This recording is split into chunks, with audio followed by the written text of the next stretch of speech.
Boomer and Gio. BT and Sal. Evan and Tiki. Keith McPherson, your nighttime host on The Fan. On the Fan. On the Fan. On the Fan.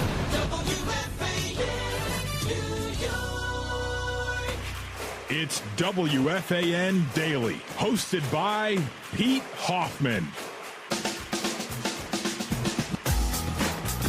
Yes, it is I, Pete Hoffman, with WFAN Daily. It is a late night Saturday night, or Sunday night, excuse me, or early Monday morning, depending on when you're listening to this. Thank you for joining myself, Pete Hoffman, as the two New York teams on Sunday both win, successful Mets, Yankees. It was a good day for both teams, but there was a big issue earlier this weekend on Saturday morning. News broke that Aaron Judge is going to head to the IL. He's got the flexor strain, which is going to be hopefully only a 10-day IL stint. But let's be honest here. This is an issue that if it's not fixed properly can lead to a UCL tear, which can lead to Tommy John. So this is something that has to be taken serious, and it may linger more than the 10-day IL. This is something that last Tuesday in Toronto, I pointed out saying, I don't know what the hell it is. Something seems weird, but he's, wincing, squeezing his hand, doesn't seem right. Why it took 4 days for the Yankees to whether talk to Judge or do some testing or whatever the case is, it's outrageous. And you heard Aaron Boone's comments on Saturday after the game, after Saturday's loss to the Phillies, when they finally found out what the diagnosis was, and they said he could have played Saturday, but again, there was a note that basically Aaron Judge was not going to really throw hard. It was going to be lollipop throws from the outfield. He wasn't looking to gun anybody out, so you're just going to give up more and more runs, and that's what Friday night was. Again, it wasn't, the games were out of hand Friday and Saturday, so it really wasn't a question of, would Aaron Judge have prevented a big play? Would Aaron Judge have prevented a big throw? Would he gotten that and somebody out at second base? There was never a situation for that. But the point is, you're playing the injured guy. That's the best player on your team. That's the guy that carries your team. I went on air Saturday morning on my normal overnight shift Saturday mornings between 2 and 5. And I basically said the Yankees are in this weird spot because they have to buy and they have to sit their young kids. They have to send them down because this team is still a World Series contending team. And it's weird to say that because they're so defensively handicapped at the moment. Obviously, with Ron McMahon coming in, you've seen the change already. But Friday, they, even Paul Goldschmidt got into the awful throws and throwing the ball away, and it just looked awful. The defense has been lackluster, has been terrible. And again, on top of that, you smother that with the fact that you send someone out to right field who can't make a throw if needed. That's dumb, idiotic planning, to say the least. You got Jason Dominguez in left field who can't play a lick of left field. You got Anthony Volpe who's still struggling at shortstop. This whole team is just not put together well. Now, in that same light, though, I still think that with a healthy Aaron Judge, this team is destined to get deep into the playoffs because he's that good. That's the rub here. So what do you do? Do you buy? Do you sell?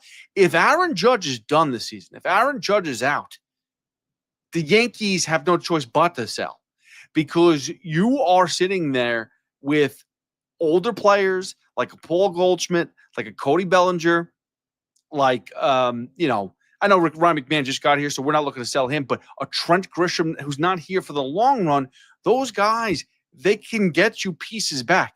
And you can do what you did years ago when you had to offload a ton of older talent and bring back other pieces. Devin Williams will give you some extra pieces. So if Aaron Judge, if this thing lingers longer than the 10-day IL, which it's a bad timing for in general. It's never good when your star player, the guy that you rely upon the most, is hurt. But when he is going to be out for at least 10 days, and the trade deadline is here, it gives you this false sense of reality of who are the Yankees? We have no idea. You could say, well, we're not going to be that good for the next 10 games because our best player's not here.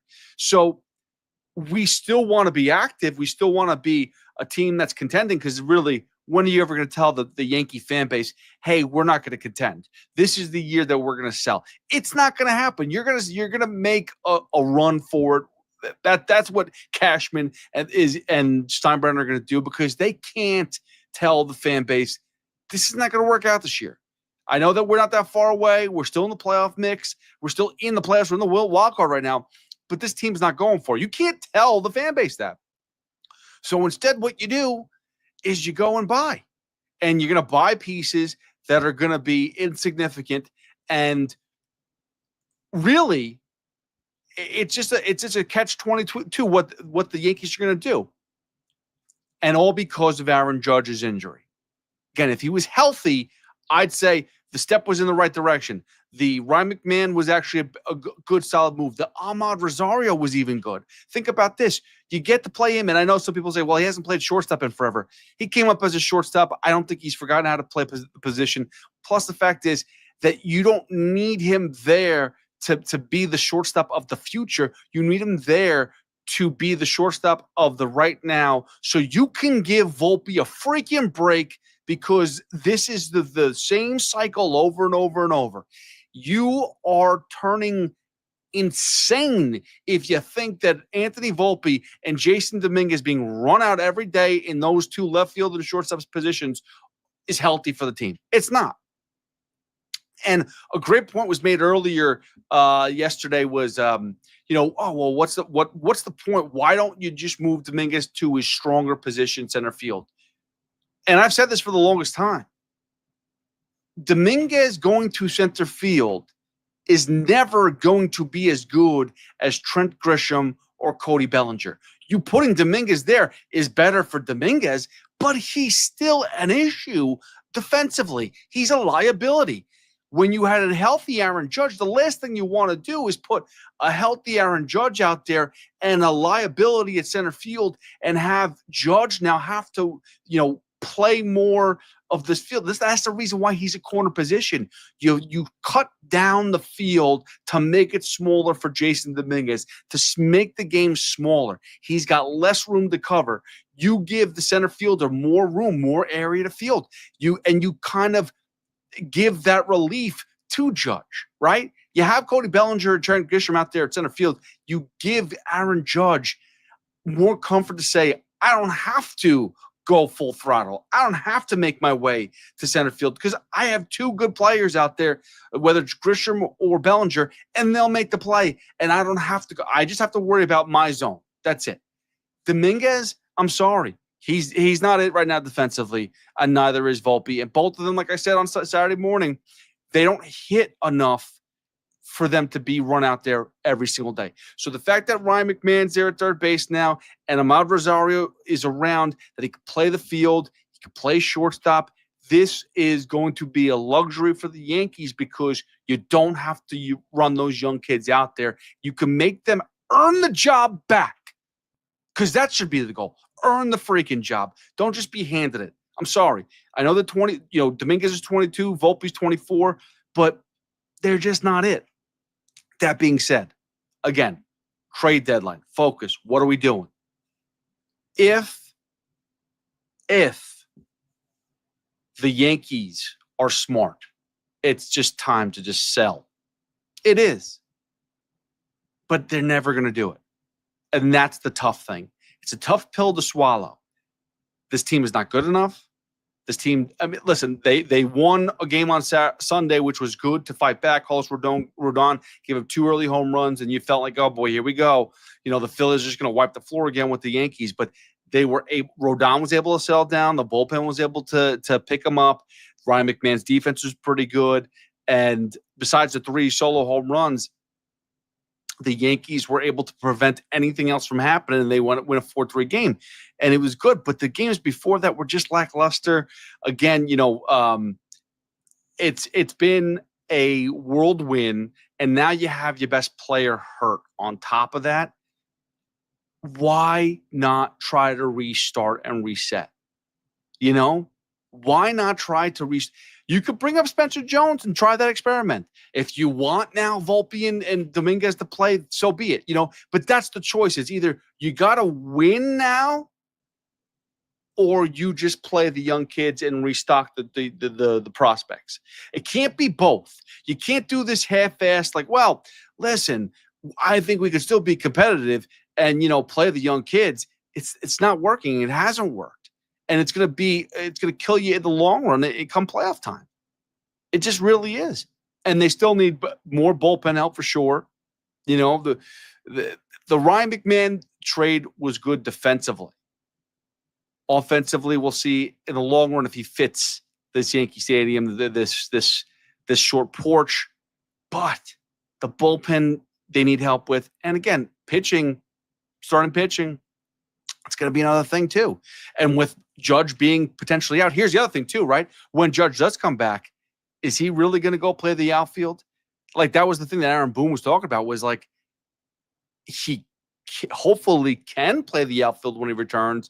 But that might not be the case. He may have to DH, and that will help, ease him back into the process of playing by DHing rather than going straight to the field. But now, if that's the case, what are you doing with Giancarlo Stanton? Is Stanton going to the right field? Now, I love Giancarlo Stanton, but on Sunday's game, he hit a rocket shot that got past the center fielder.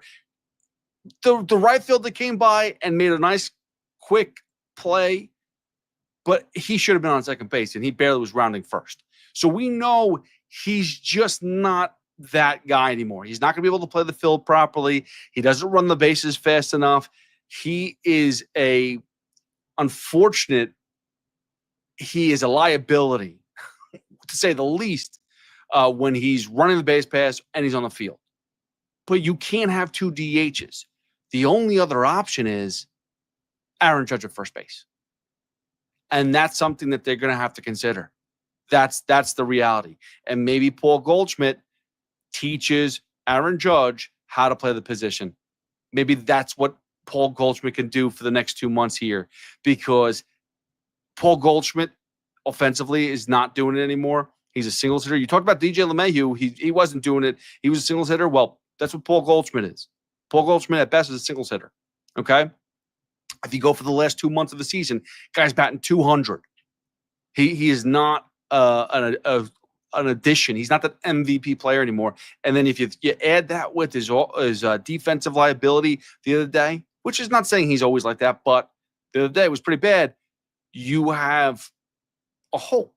So why not try to put Judge at first, Bellinger at right, Grisham center, get a new left fielder. Mickey Moniak, not for nothing, is sitting in Colorado. He's not all that great, but he's got 15 or 16 home runs this season. He's batting about 270. He's that like Andrew Benintendi, the guy that everybody loved.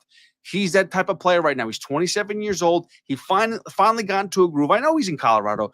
They should have thought about that when they were making the trade for McMahon, but you could still always go back to the well, whatever. Ryan McMahon worked. Everyone's happy. Let's see if maybe Mickey Moniak. I think he's only got 1 more year left to his deal. It's nothing too crazy. Bring him in, but get somebody else to play left field consistently.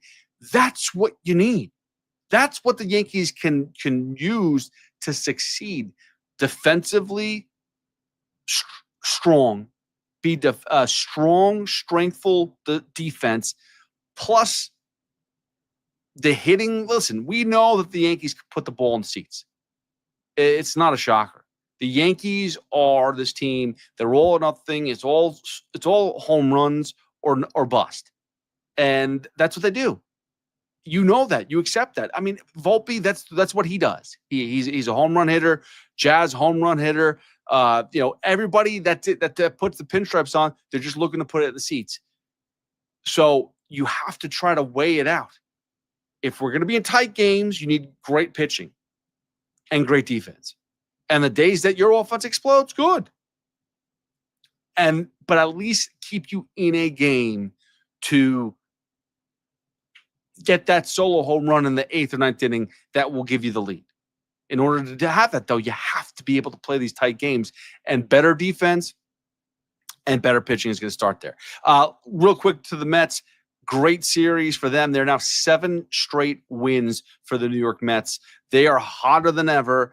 They're a game and a half in front of the Phillies. Thank you to the Yankees, by the way, for doing that. That was very nice of them. It also helped them out that the Blue Jays lost. So the Yankees got a little help from the Blue Jays losing. The Mets got some help from the Yankees winning because they beat the Phillies. So it was a good day for both New York teams. But that being said, Mets was a interesting series in San Francisco. Juan Soto with the key home run that gave the New York Mets the go-ahead and the basically the winning home run. But Ronnie Mauricio, 4 for 4. You talk about the guys on the New York Mets that are untradeable right now or who needs to be traded. It's basically Mauricio, Beatty, and Vientos. There's 3 guys right there, and I think you have to make a choice that because everyone still says bring in a bat, bring in a bat, bring in a bat. I think you make a choice between those 3. And I've been saying it for a while. Mauricio is the one guy that I trust the most, that I think that's going to have the better career. I, personally speaking, want Vientos here, but I understand now that he's maybe more linked to trade rumors. I'd, personally speaking, be giving up Beatty before Vientos because we've seen what Vientos can do. We've seen Vientos have that all-star year. Even though last year wasn't an all-star, he had a full year under his belt, and in the playoffs he performed great. Don't you want that? Don't you want to see if he can mimic that again this year in the playoffs? Beatty, we've seen a guy who's gone up and down, up and down, up and down. He going into today, he had 9 hits in the last 8 days. That's good, but then he goes on these like streaks where he's 0 for 20, that he's just lifeless. Defense, he's gotten a lot better. That's good, but I don't know if I could trust that. If I had to take a stock and buy into it, I'm buying into Ronnie Mauricio.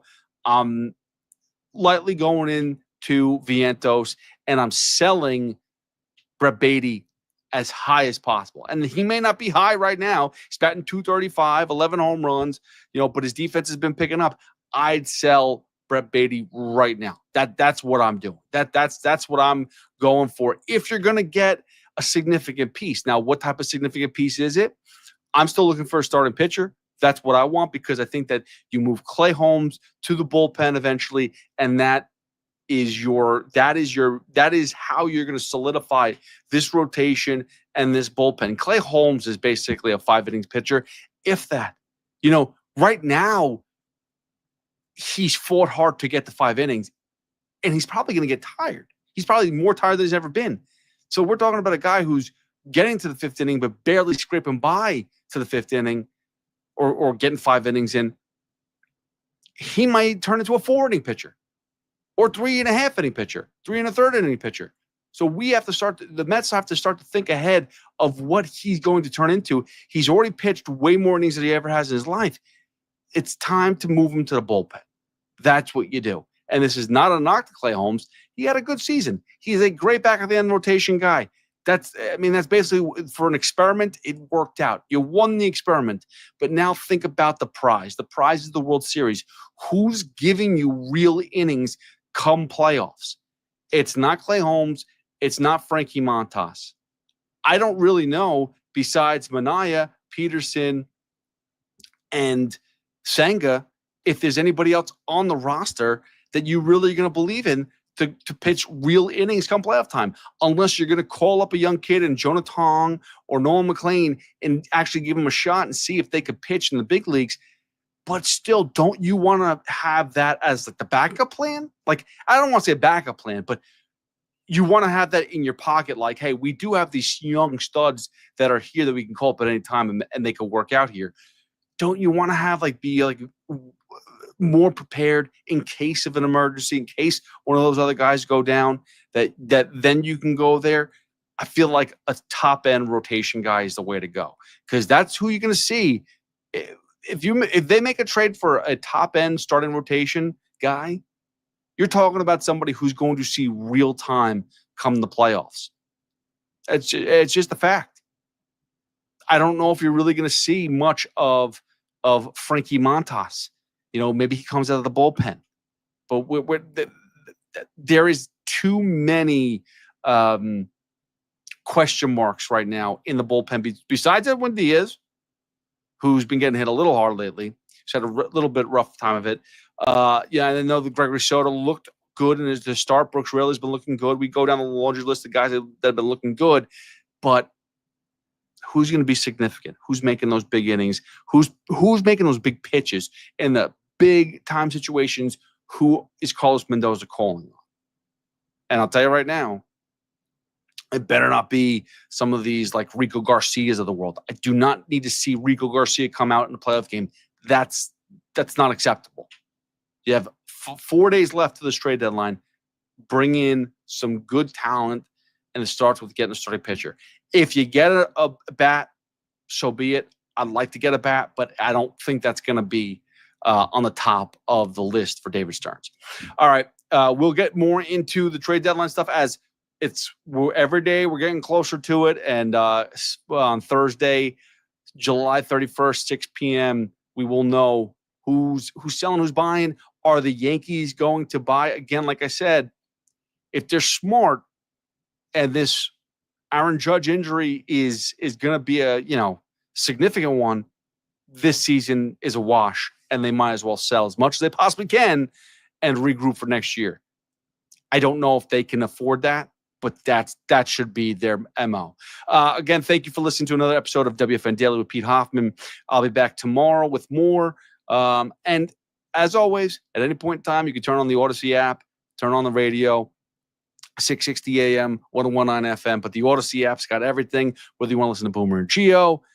BT and Sal are back full together on Monday morning, which is fantastic. They both had their weeks off, and now they're back, both of them tag team. So I'm sure that they're going to have something interesting to say about Aaron Judge and the trade deadline. Then you got Evan and Tiki, you got Keith McPherson, you got Chris McMonagle, you got all the guys and gals too. We have tons of we have women on the station as well. Daniel McCartan's out there, Lori Rubinson out there, shout out. And then as always, if you miss anything at all, go to the Odyssey app and download the podcasts. That's where you get WFAN Daily. That's where you get Rico Bronya. That's where you get all the podcasts at all that you're looking for. One Giant Step, Show Morash, Unkillable, Brandon Tierney. So go do that. And again, follow me at Hoff WFAN on all social media platforms. Again, I appreciate you listening, and I will see you guys again tomorrow. Good luck. Also, something that was really cool, you go check it out on YouTube or where you get WFAN Daily, where you get your podcasts. I had an opportunity with Anthony Gallo to interview Jason Levy, who, by the way, if you guys are horror movie fans, produced the Terrifier series. They're looking to produce the new Terrifier, Terrifier 4. It's another movie that they're putting up and they're working on. But it's an amazing horror movie. It started out small and now it's huge. And we had a great conversation, a little bit about football, as he's a Tampa Bay Buccaneers fan and a Mets fan. And then we got into the movies and stuff like that too. So if you're a horror movie fan at all, you definitely want to check that out. Jason Levy on WFAN Daily. But again, thank you again for listening, and I will see you guys tomorrow, mañana. Have a good one. Peace.